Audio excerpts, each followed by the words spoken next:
I'm Eric Murdoch, coming to you from the doctor's office in Estes Park, Colorado. Today's episode is with our friends at Black Diamond Equipment. We all know Black Diamond Equipment as the manufacturer and seller of some of the best climbing gear on the earth. We are joined by two employees at Black Diamond. One is a friend of ours, Jess Powell. She is the Advocacy and Sustainability Manager who's been in DC with Access Fund many times. And the other is a new friend, Fabian Garza, who's the Vice President of Operations. So thanks so much for joining us on Policy RX. Thanks for having us. So let's get into it. So I received an email on April 24th from Black Diamond talking about the tariffs and the need to increase some pricing of Black Diamond Equipment. What were the things that Black Diamond was considering when they sent out this email and when they were adjusting their prices? Sure. So let me take the lead here, Eric, if you don't mind. And I'm going to answer that question, but first I'm going to state a few things. First and foremost, I think that, all businesses are going through some level of uncertainty and chaos caused by these tariffs. And in order to answer your question, I will tell you here at BD, we're rolling with the punches. We're trying to understand as things come out from the administration, but our focus truly is on controlling what we can control. We can't control all of these tariffs, these policies, these executive orders that are coming out now at lightning speed. One was announced over the weekend and it's already in effect. The Section 232 tariffs increased from 25% to 50% very quickly. So I'm going to get to your, long-winded way of getting to your question, but key here is focusing on what we can control. And we're doing quite a few things. And the price increase was probably the last option we had at that point in time. So the first option we have as a company is to leverage our resources, and our balance sheet is very strong. What that means is we have our parent company is very strong. We have access to cash, and what we're doing with that cash is actually bolstering our inventory position. And we have put in place some time ago, inventory segmentation policy. This started with Neil about 2 years ago, and we classify our inventory as A plus, A, B, and C. And you can imagine A plus is the most important inventory for us, whether from a revenue aspect or from a brand aspect. So long story short, we have that classification, and we're using the balance sheet, the resources our parent company has, and allows us to bolster our inventory position. We do that to, number one, protect our customer and consumer demand, i.e. we want to fill their orders and we want to disrupt as little as possible to their business. Number two, we know that this industry thrives on consistency, right? We have 2 seasons, a spring and a summer, so it's not very easy for us to react to these policies as they roll out. So we want to use our inventory to bring stability to our partners. And then frankly, it buys us time to diversify our sourcing strategy. So the more inventory we have, the more time we have to figure things out from where we're going to make things. That's a long-winded way of saying option number one for us was bolstering our inventory and trying to bring some stability. Number two is fast tracking our sourcing strategy. You can read the news, you can read what's going on, but it seems like one of the more risky areas to produce products is in China. You don't really know what's going to happen elsewhere, but China seems to be a target of the administration. For Black Diamond, one of our major goals is to unlink our supply chain from China as much as possible, and that goal is being accelerated. And then number three, the third lever we have is raising pricing, but doing so in a transparent manner. So we sent out this communication, I believe, late April for an early May effectivity date, if you will. And the reality is we've been trying to absorb as much as we can. We've been trying to do as much as we can, as I mentioned, with our inventory, our sourcing strategy. But frankly, there's only so much a company can take. Some of these increases are fairly significant. They stack on top of each other. And in some instances, depending on the time, inventory has cost us almost double in some cases. Um, so we're not willing to cut corners. We're not willing to try to change materials or lower our quality. This is very highly technical climbing gear, life-saving gear. So unfortunately, we had to pass some of this on to our consumers. And it's somewhere around the range of 10 to 25%. Again, some of this cost us a lot more, but we're trying to figure out what we can do to, minimize the impact to our customers and consumers. And just to be a little bit more pointed, this was a kind of like the final straw we could take as we were going through the motions. And we were trying to be as modest as we could in this case, Eric. And yeah, so we announced this. We sent this email, I believe, to all our entire database, and we basically gave the news directly, committing as always to transparency. And we try to lay this out, that a lot of this is mainly tariff driven. If this didn't exist, this tariff situation didn't exist, I'm not sure that we would be doing this at this time. In fact, I know we wouldn't be. So it's really a reaction to the tariffs, the stack that's coming in place. In part, our supply chain footprint, because not everybody has the same footprint. We have over 40 vendors and we operate in 17 different countries. So this is kind of how things stacked in our situation. So I know that the climate community really appreciates the transparency, and the email, the letter was really clear. And I'm wondering, is this a short-term strategy, or are we looking at long-term price hikes due to the tariffs? If the tariffs were lowered, do the prices then get readjusted? How does the industry look at it in that way? Yeah, so I will tell you this, and I'm just following some of the lead of leadership here in terms of the direction we went. You can see some of Neil's comments. I do believe that we only affected the product we believe that is more structural, meaning these tariffs, we believe that some of these tariffs are here to stay. If it all got reversed, I think we would have an open dialogue and conversation on this, but we believe the price increases we put in place are more structural and more long-term rather than something that we believe will be taken away and we're taking advantage of the situation. Mhm, mhm.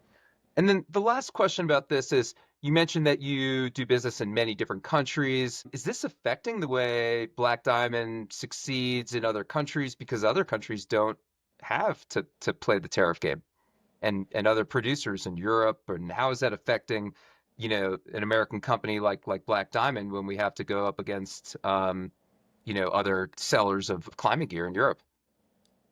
Yes. Okay. So just to clarify, I think there's a couple of things. We also operate. We're a global company. We also operate in Europe, and we have a global distributor network. So the good news is that portion of our business isn't affected, as you say. Sorry, asterisk there. There is some reciprocal tariffs that have been put in place by China, et cetera. Right? There's a reprieve, but there was some tit for tat activity going on, which we were trying to navigate. So things move so fast, I forgot about that. But yes, for the most part, right now, our IGD International Global Distributor Network and our European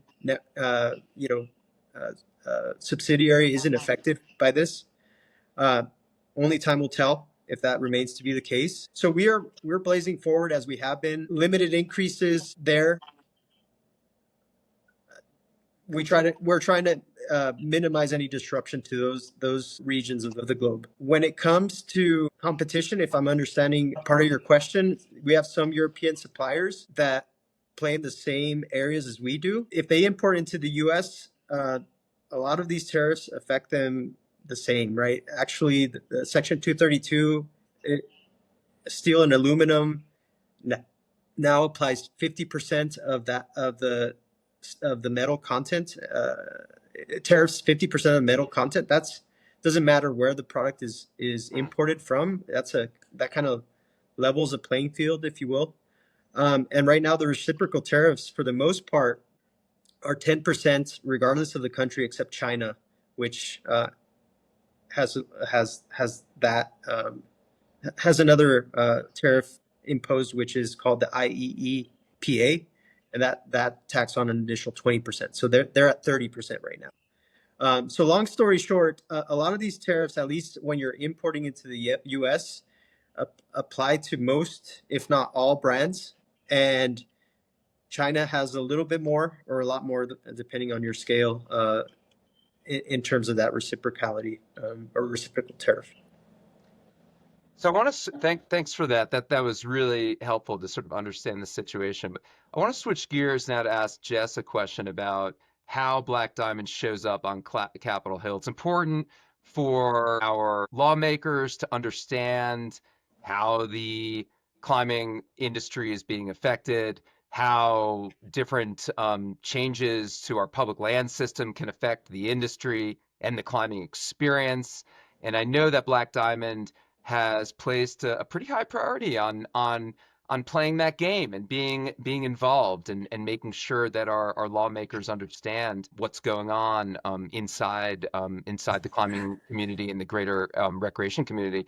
So, Jess, can you explain how and why Black Diamond is so passionate about being advocates, basically, for the climbing industry? Yeah, of course. I think a simple way to start the answer to that question is that advocating for access to climbing areas and public lands, those types of things, has been part of who Black Diamond is since we became Black Diamond. You know, our original founders were huge proponents of this kind of advocacy work, and just knowing that the voice of a company is powerful when you're speaking to representatives and legislators, because we represent not only an entire community of people who these legislators want on their team, but also local economies. And so we know that our voice matters. We know that our community's voices matter.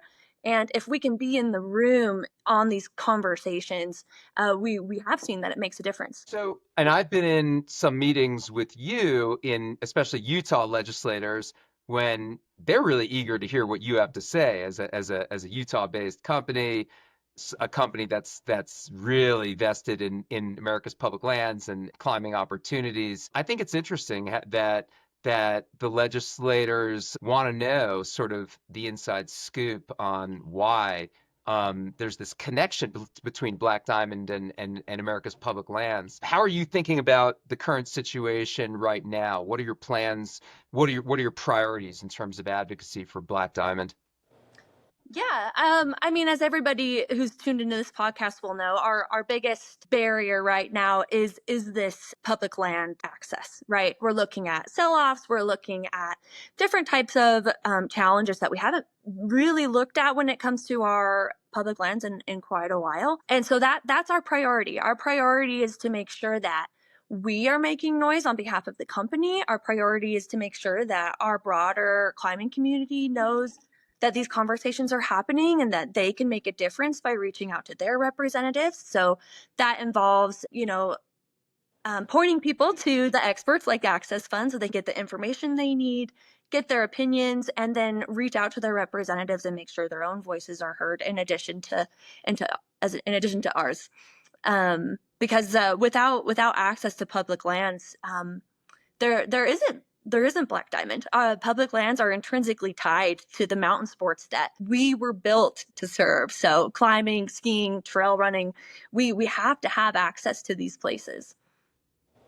Well, Access Fund is certainly thankful that Black Diamond has done such a good job at elevating the message, and I think that all of us collectively were really responsible for blocking the public land sell-off amendment and the House reconciliation bill. And I think we can all sort of share in the credit for that. So thanks for sort of promoting that message.